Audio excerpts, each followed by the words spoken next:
একটা friends trip করতে কার না ভালো লাগে, বাট আমাদের স্ট্রিক্ট প্যারেন্টস অ্যান্ড বাড়ি থেকে বেরোতে না দেওয়ার ভয়ে আমরা কখনোই প্ল্যান করতে পারিনি।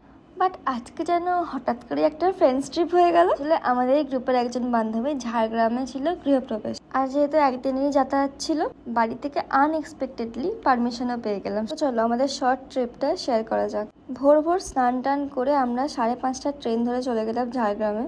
সারা রাস্তাটা অনেক মজা, অনেক হুল্লোড়, খাওয়া দাওয়া করতে করতে আমরা পৌঁছে গেলাম স্টেশনের দিকে। আমার যেহেতু মর্নিং শিফট চলছিল, আমি তো অফিসের কাজও করছিলাম। তারপরেই পৌঁছে গেলাম এই সুন্দর মহিলাটার বাড়িতে, যিনি আমাদেরকে জল সার্ভ করছিলেন। উনি খুবই ব্যস্ত ছিলেন। সার্ভ করতে করতে দেখি হঠাৎ করে ঘটি নিয়ে আমাদের পায়ের সামনে মেয়েটা রেখে দিল। ওদের নাকি এরকম রিচুয়ালস আছে। না, আমরা যে বাড়িতে প্রথম যখন কেউ আসে তো তখন তাকে না সম্পর্ক কেউ হলেও আর প্রথম এলেও তো প্রথম হোক বা যেই হোক, বাড়িতে কোনো অতিথি এলে তাকে ঘটি জল দিয়ে, মানে ওটাই আমরা প্রথম আপ্যায়ন করি।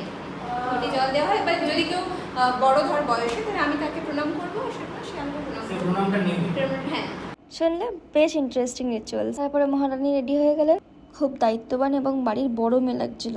তারপর চলে যাই ব্রেকফাস্টে ছিল ইডলি আর সাম্বার, যেটা অসাধারণ ছিল। এটা নাকি ঝাড়গ্রামের ফেমাস দোকান থেকে আনা ছিল।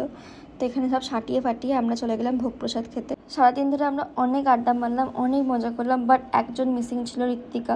ওকে আমরা সবাই সিরিয়াসলি খুব মিস করছিলাম। শুধুমাত্র ও চলে আসলেই আমাদের গ্রুপ ট্রিপটা সাকসেসফুল হয়ে যেত। ওর বাড়িতে ছিল জগন্নাথ দেবের পুজো, তাই জন্য আসতে পারিনি, কিন্তু ওকে আমরা ফিল করাবো না সেটা।